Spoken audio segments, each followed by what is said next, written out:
जब सुने के होई भोजपुरी गाना बस बजे के चाही गाना।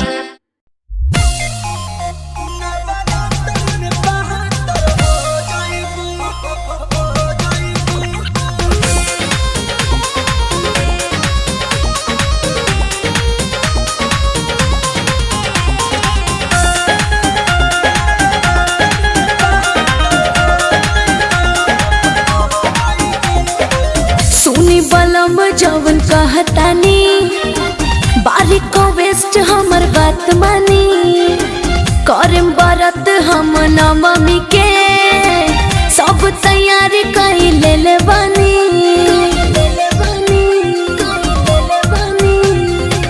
सुनी बलम जवन कहतानी बारिक को वेस्ट हमर बात मानी करम बरत हम नवमी के सब तैयारी कही ले बानी।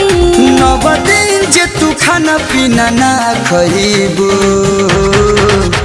हरे ये धनिया नवरात्र में बहत्तर हो जाइबू तो ये धनिया नवरात्र में बहत्तर हो जाइबू।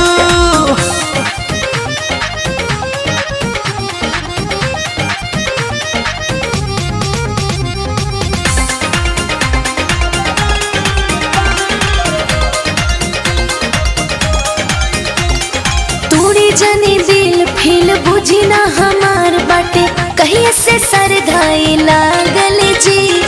नव दिन रात पूजा पाठ हम करब रहब मैया के सेवा में जागल जी।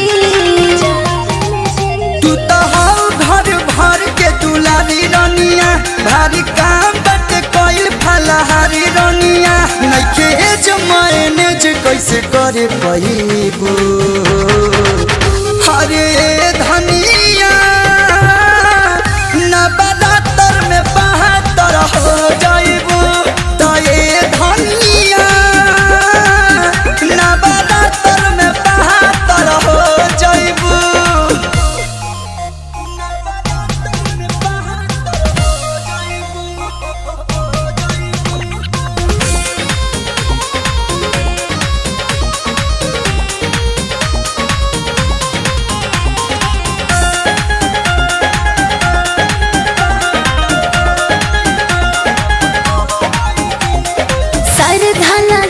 लेके आई गंगा जल हम मैया के पौवा पखार मुझे काम धेनु गैया के घिउआ से सैया दोनों सज दिया बाबार मुझे।